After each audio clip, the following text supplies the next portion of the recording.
कक्षा 10 आरबीएससी गणित प्रश्नावली 3 बहुपद संशोधित पाठ्यक्रम 2020-21 के अनुसार है, राजस्थान बोर्ड का है। तो बच्चों हम दो प्रश्नावली जो है वास्तविक संख्या है वो आपके सिलेबस में नहीं है, तो आपको नहीं पढ़नी है। पहले मैं इसके सिलेबस की बात करता हूं। प्रश्नावली 3 में भी आपको प्रश्नावली 3.2 जो भाग वाले प्रश्न हैं वो आपको नहीं पढ़ने हैं, काट दीजिए।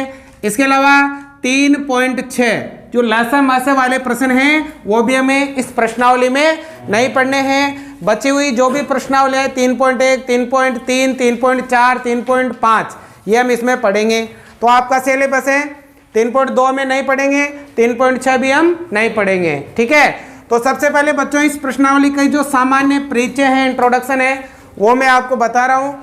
इसको अगर आपने ध्यान से समझा तो आप प्रश्नावली के सवाल बहुत ही आसान तरीके से बना सकते हो।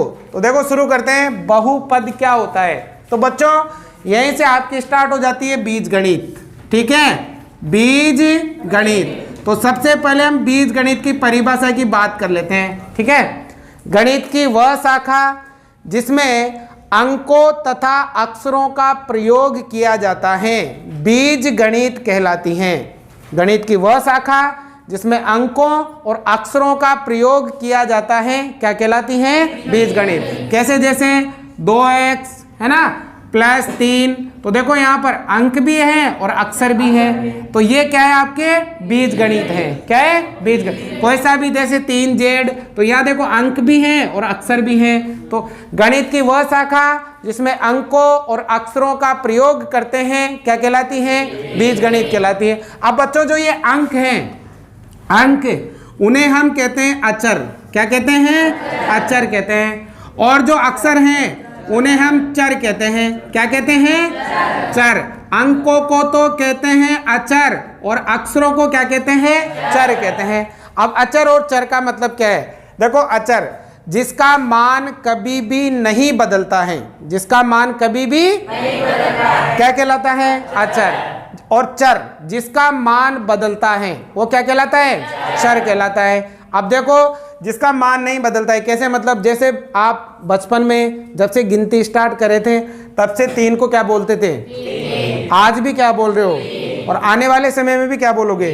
3 ही बोलोगे। मतलब इसका मान नो चेंज, कोई चेंज नहीं हो। लेकिन अक्सर जो है, जैसे हमने पहले भी सवाल किए थे 9th क्लास में, 8वीं क्लास में, x का उत्तर निकालते थे हम, तो x का उत्तर कभी मेरे पास 2 आता था, कभी x का उत्तर 0 आता था, कभी x का उत्तर 12 आता था। यानी कि x का मान क्या होता रहता था? बदलता रहता था। इसलिए ये क्या कहलाएगा बच्चों? चर कहलाएगा। क्या कहलाएगा? चर। क्या समझ में आ गया? अब इसके बाद आपको समझना है बीजीय व्यंजक। बीजीय व्यंजक। अब देखो बीजीय व्यंजक क्या होता है, ठीक है। इसकी परिभाषा आप बीजगणित कैसे भी बोल सकते हो। गणित की वह शाखा जिसमें चर और अचर का प्रयोग करते हैं क्या कहलाती है? बीजगणित कहलाती है। अब देखो बीजीय व्यंजक क्या होता है। बीजीय व्यंजक बच्चों जिसमें चर और अचर दोनों मिलकर किसका निर्माण करते हैं? बीजीय व्यंजक। अब चर और अचर के साथ या तो प्लस का चिन्ह या गुणा का चिन्ह या भाग का चिन्ह या माइनस का चिन्ह, इन चारों चिन्हों में से कोई एक चिन्ह के साथ चर और अचर मिल जाते हैं तो वो क्या बन जाता है? बीजीय व्यंजक बन जाता है। जैसे मैं लिखूं 2x प्लस 3, तो यहाँ पर जो आप देख रहे हो ये क्या है? बीजीय व्यंजक। क्यों? इसमें देखो ये क्या है? अचर। ये क्या है? और यह किसका चिन्ह आ रहा है? इसका मतलब ये क्या है? एक बीजीय व्यंजक है, ठीक है। अब बच्चों ये तो है आपके अचर, ये क्या है? और ये जो 2 है ना इसे हम कहेंगे गुणांक। क्या कहेंगे? किसका गुणांक? x का गुणांक। किसका गुणांक? बात समझ में आ गई? चलिए अब बच्चों आपके आता है बहुपद, ठीक है। बहु मतलब अनेक, पद मतलब भाग। अगर हम इसका संधि विच्छेद करें तो बहु प्लस क्या होता है? बहु मतलब अनेक और पद मतलब ऐसा बीजीय व्यंजक जिसके अनेक भाग हो क्या कहलाता है? बहुपद कहलाता है। अब बहुपद में क्या होना चाहिए? ऐसा बीजीय व्यंजक जिसके चर की घात एक पूर्ण संख्या हो। जिसके चर की घात क्या हो? एक पूर्ण संख्या हो। पूर्ण संख्या मतलब 1 2 3 4 5 6 7 8 ऐसे एक पूर्ण संख्या है तो वो क्या कहलाता है?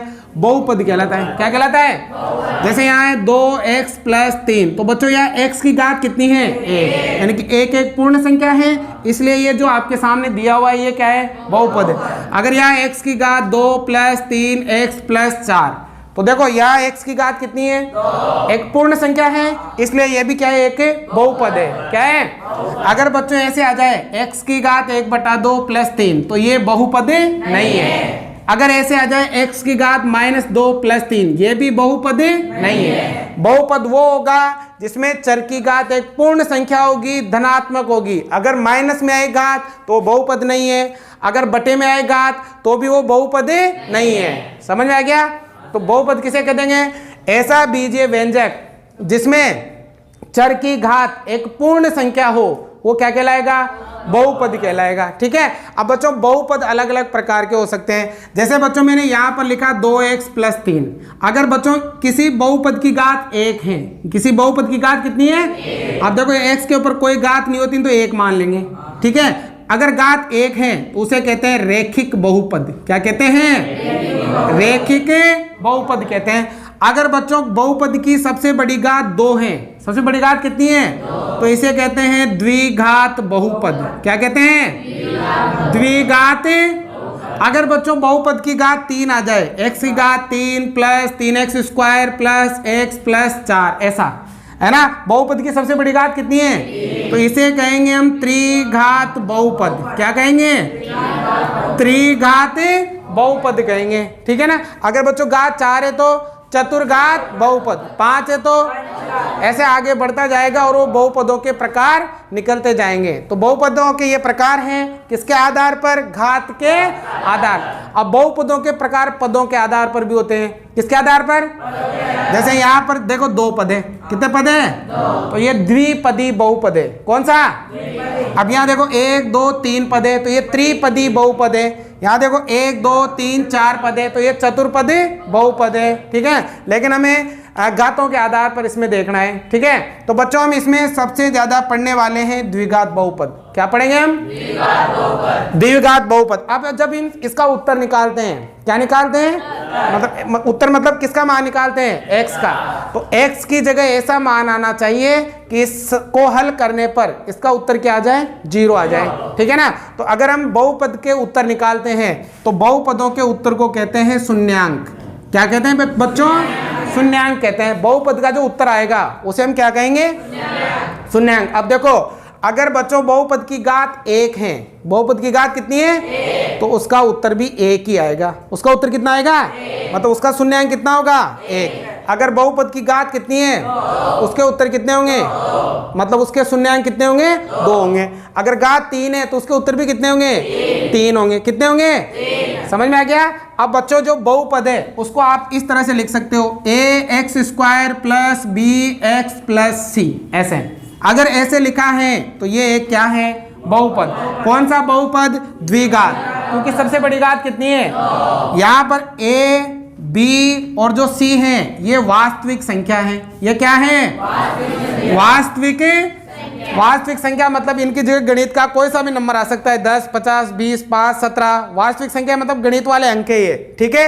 और x² और x क्या है? चर है। ये क्या है? a b c तो अचर होंगे, यानी कि वास्तविक संख्या होंगी, गणित वाले नंबर आएंगे।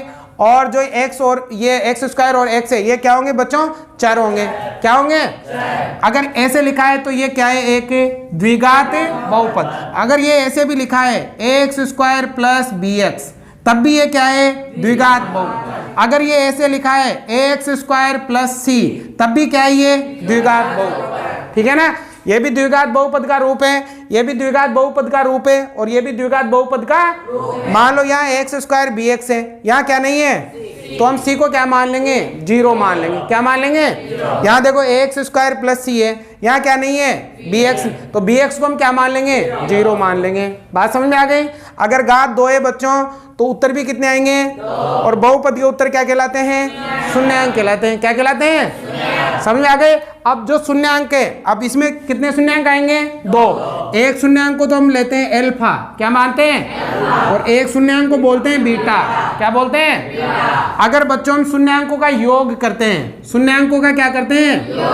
अल्फा प्लस बीटा बराबर होता है माइनस बी बटा ए। माइनस बी का मतलब ये देखो ये रहा बी, एक्स का गुणांक, ये क्या है और बटा में ए का मतलब एक्स स्क्वायर का गुणांक। देखो हिंदी में अगर इसको मैं लिखूं तो शून्यांकों का योग बराबर होता है माइनस एक्स का गुणांक बटा एक्स स्क्वायर का गुणांक, ठीक है ना। अब एक बार करते हैं शून्यांकों का गुणा, क्या करते हैं तो इसके लिए सूत्र होता है सी बटा ए। क्या होता है मतलब शून्यांकों का गुणा बराबर सी। सिम कौन सा पद है अचर पद, अकेला होगा तो अचर पद होगा, अचर पद बटा ए क्या है एक्स स्क्वायर का गुणांक। तो एक बार तो आपको शून्यांकों का योग करना है और एक बार शून्यांकों का क्या करना है गुणा करना है। तो समझ में आया। सबसे पहले हमने बीजगणित की परिभाषा देखी, गणित की वह शाखा जिसमें चर और अचर का प्रयोग होता है क्या कहलाती हैं बीजगणित कहलाती हैं। समझ में आ गई बात। चर क्या होगा जिसका मान बदलेगा, अचर क्या होगा जिसका मान नहीं बदलेगा। अंग्रेजी वाले जितने भी अक्षर है वो क्या कहलाएंगे, गणित वाले जितने भी अंक है वो क्या कहलाएंगे, अचर कहलाएंगे। इसके बाद हमने क्या पढ़ा दीजिए। अगर बच्चों चर और अचर को गणितीय सक्रियाएं मतलब गणित के जो चार चिन्ह होते हैं प्लस माइनस गुणा और भाग के साथ मिलाकर लिखा जाए तो वो क्या बन जाएगा, बीजे व्यंजक बन जाएगा। और अगर बीजे व्यंजक की घात एक पूर्ण संख्या हो तो वो क्या कहलाएगा, बहुपद कहलाएगा। क्या कहलाएगा। अब बहुपदों के प्रकार में अगर बहुपद की घात एक है तो, घात दो है तो, घात तीन है तो, अब जितनी इसके ऊपर घात है उतने इसके क्या आते हैं उत्तर आते हैं। क्या आते हैं। और बहुपद के उत्तर को हम क्या कहते हैं, शून्यांक कहते हैं। क्या कहते हैं। और इसमें हम सबसे ज्यादा किसके बारे में पढ़ेंगे, द्विघात बहुपद के बारे में। अब देखो इसका उत्तर हम कैसे निकालते हैं। अभी जो आपका मॉडल पेपर आया है ना, उस मॉडल पेपर में एक अबसद में क्वेश्चन आया है। क्या है क्वेश्चन कि 2x + 4, ठीक है, ये एक क्या है बहुपद है। ये क्या है। अब इसमें बच्चों उसने कहा था कि x बराबर 2 है, x बराबर कितना है, तो इस बहुपद का उत्तर बताओ, इसका उत्तर क्या होगा। तो हमें क्या करना है, x की जगह कितना लिखना है, तो देखो 2 का तो इन दोनों के बीच में गुणा का चिन्ह होता है। गणित वाले नंबर और अंग्रेजी वाले नंबर के बीच में किसका चिन्ह होता है, फिर कितना 2 प्लस कितना 2 दूनी प्लस 4 और 4 कितना हो गया, तो इसका उत्तर कितना आ गया। अभी आपका जो मॉडल पेपर जारी हुआ है ना उसमें, तो मतलब बच्चों इस x का ऐसा उत्तर यहाँ पर, तो इसका मान कितना हो गया आपके 8 हो गया। समझ में आया। तो ये तो क्या है आपके बहुपद। क्या है बच्चों।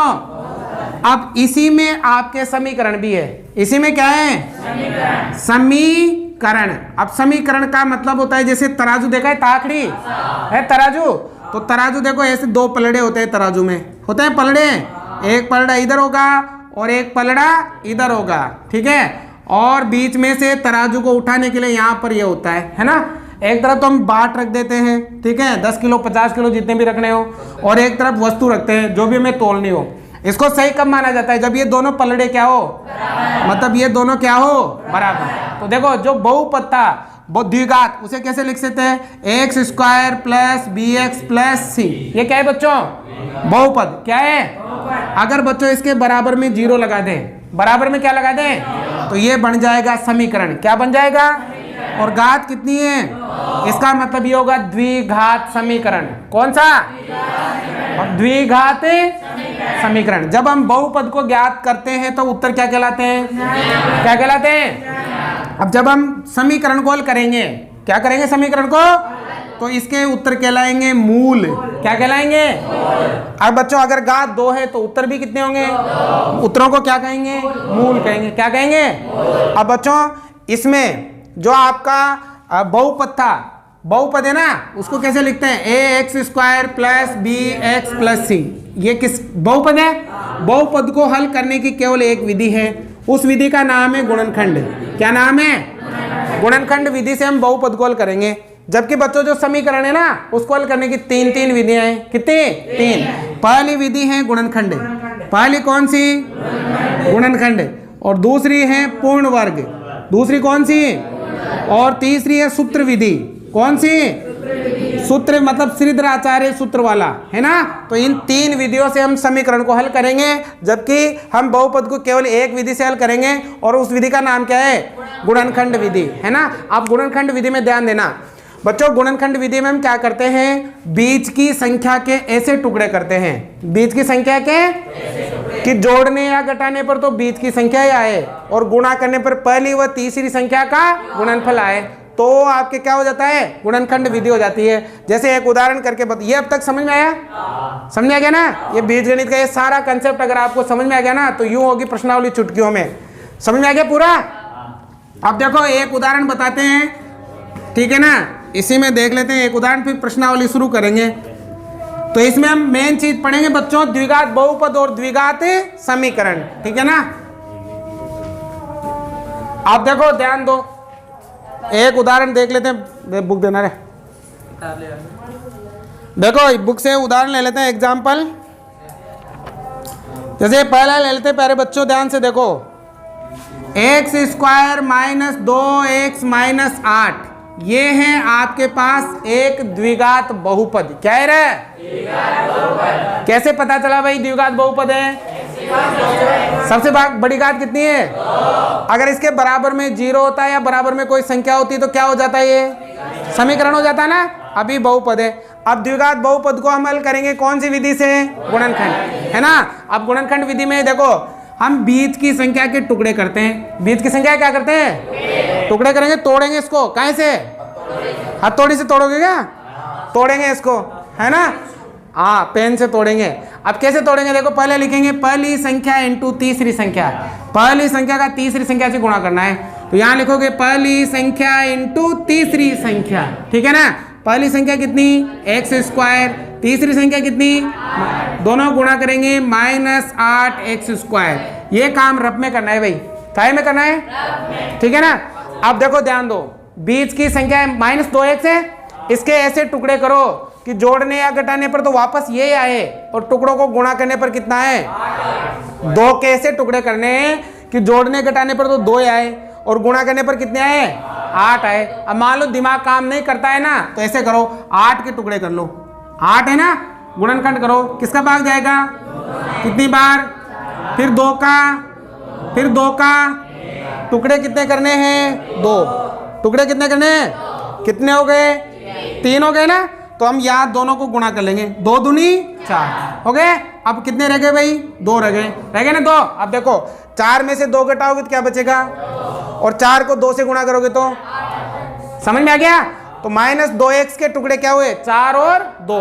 अब यहाँ चिन्ह किसका है, अगर यहाँ चिन्ह माइनस का है तो एक टुकड़ा होगा प्लस का और एक टुकड़ा होगा, अगर यहाँ चिन्ह प्लस का होता तो दोनों टुकड़े या तो होते प्लस के या दोनों टुकड़े होते, यहाँ चिन्ह किसका है, तो एक टुकड़ा प्लस का और एक टुकड़ा है ना। अब देखो यहाँ माइनस है ना, तो बड़ा वाला टुकड़ा माइनस का, छोटा वाला टुकड़ा प्लस का। कैसे, देखो ध्यान दो, एक्स स्क्वायर माइनस, इसके टुकड़े एक तो क्या होगा 4x और प्लस का 2x। देखो 4 में से 2 घटाएंगे 2 बचेंगे और 4 को 2 से गुणा करेंगे तो 8 आ जाएगा, और पीछे माइनस का क्या है भाई 8, है ना। अब 2 2 के जोड़े बनाएंगे, क्या करेंगे, अरे एक जोड़ा तो ये बन गया और एक जोड़ा है ना, पता है 2 के बनते हैं जोड़े, तो वो के बन गए 2 जोड़े, ठीक है ना। अब ध्यान देना, यहां से क्या कॉमन आ रहा है भाई, x कॉमन आ रहा है कॉमन, x का भाग इसमें 2 क्या बचेगा, x माइनस है तो x का भाग इसमें 2 4 बचेगा, है ना। प्लस है तो क्या कॉमन है भाई, 2 कॉमन है ना, ये 2 ले लिया भाई कॉमन, 2 का भाग इसमें तो क्या बचेगा, माइनस का 2 का भाग देंगे तो 2 का भाग 8 में कितनी बार, है ना। ये दोनों डिब्बे आपके समान आने चाहिए, अगर समान आए तो आपने सही किया है, अगर समान नहीं आए तो फिर आपने ये टुकड़े गलत किए। आगे समान, दोनों डिब्बों में से एक डिब्बा ले लो भाई, x माइनस 4 और एक ये बार वाला लो, x प्लस 2 ले लिया। अब दोनों को रखना है 0 के बराबर, दोनों किसके बराबर, x माइनस 4 बराबर 0, x प्लस 2 बराबर 0। मान किसका ज्ञात करना है, ये 4 उधर जाएगा, यहाँ माइनस का है तो x बराबर कितना आ जाएगा 4, ये 2 उधर जाएगा, प्लस का है तो x बराबर कितना आ जाएगा -2। तो ये 2 शून्यांक आ गए इसके, एक तो आ गया 4 और एक कितना आ गया बच्चों माइनस का। अब आपके चैप्टर में एक चीज और है, इनकी सत्यता की जांच करनी है कि ये अपने उत्तर सही है या फिर गलत है। सत्यता क्या करनी है बच्चों, जांच। ठीक है ना। अब देखो जांच भी मैं बता देता हूं कैसे करते हैं, वैसे प्रश्नावली में करोगे ना तो बहुत अच्छी तरह से सब सीख जाओगे तुम लोग, ठीक है ना। अब देखो जांच करनी है, हमें क्या करनी है बच्चों, सत्यता की जांच। अभी मैंने आपसे क्या कहा था बच्चों, क्या कहा था कि शून्यांक एक तो एल्फा मानेंगे और एक को क्या मानेंगे, तो माना पहला शून्यांक क्या है बच्चों, एल्फा, दूसरा शून्यांक क्या है। अब सत्यता की जांच करने के लिए एक बार तो इन दोनों को जोड़ेंगे और एक बार इन दोनों को गुणा करेंगे, ठीक है ना। तो देखो एल्फा प्लस बीटा बराबर क्या लिखाया था, माइनस बी बटा ए, ये लिखाया था ना। अब देखो समीकरण क्या थी बच्चों, A X square plus B X plus C, ये था ना बहुपद समीकरण, नहीं बहुपद ये था। अब देखो बच्चों यहां से एबीसी का मान निकालो भाई, एक्स स्क्वायर के गुणा में क्या है भाई, ए, तो बच्चों यहाँ एक्स स्क्वायर के गुणा में कुछ नहीं है तो एक होगा, है ना। अब देखो बी का मान एक्स के गुणा में माइनस का 2 और सी मतलब अकेला कौन है, माइनस का 8। आ गया एबीसी का मान, समझ में आ गया। ए का मान तो हो गया इसके गुणा में, बी का मान हो गया इसके गुणा में और सी का मान हो गया ये वाला, ठीक है। अब देखो बताओ बच्चों एल्फा कितना 4 प्लस बीटा कितना, ये माइनस का 2। मैंने कोष्टक में क्यों लिखा, क्योंकि बाहर चिन्ह किसका था, प्लस का। अब बराबर माइनस है तो माइनस, बी का मान माइनस का 2, तो लगातार 2 चिन्ह नहीं आएंगे तो कोष्टक में लिख देंगे बटा ए का मान, ए का मान कितना, देखो 4 का तो प्लस को माइनस से गुणा करेंगे तो कितना, माइनस को माइनस से गुणा करेंगे तो 2 बटा 4 में से 2 गया तो ए का भाग 2 में, दोनों बराबर आ गए। इसका मतलब अपना उत्तर बिल्कुल सही है। अब एक बार तो प्लस कर लिया, एक बार क्या करोगे, यहां लिखोगे एल्फा इंटू बीटा। ऐसा सवाल आता है बोर्ड परीक्षा में, पहले तो आपसे कहेगा कि द्विघात समीकरण को हल करके क्या ज्ञात करो, शून्यांक, और फिर शून्यांकों की सत्यता क्या करो, जांच। ये सत्यता की जांच हो रही है आपके, ठीक है ना। अभी कम समझ आए तो चिंता मत करना, जैसे प्रश्नावली करेंगे ना बहुत आसानी समझ में आ जाएंगे। एल्फा इंटू बीटा बराबर क्या आएगा भाई, सी बटा एल्फा कितना गुणा बीटा कितना, माइनस का सी कितना भाई, माइनस का 8, ए कितना भाई 1। अब गुणा करो प्लस माइनस 4 दूनी ए का भाग 8 में माइनस 8 बराबर आ गए। इसका मतलब अपना उत्तर बिल्कुल सही है, ठीक है ना। तो ये इंपॉर्टेंट क्वेश्चन था। इसके बाद हम प्रश्नावली शुरू करेंगे। तो लगभग सारी चीजें मैंने आपको इसमें बेसिक में बता दी, ठीक है। तो आपको समझ में आया हो तो लाइक शेयर सब्सक्राइब जरूर करें। पूरा कोर्स अगर आपको प्राप्त करना है तो आपकी स्क्रीन पर जो व्हाट्सएप नंबर दिए हुए हैं उन पर आप मुझे व्हाट्सएप मैसेज कर सकते हो। धीरे धीरे मैं नए पैटर्न पे आपको पूरा कोर्स उपलब्ध करवा रहा हूँ। Thank you.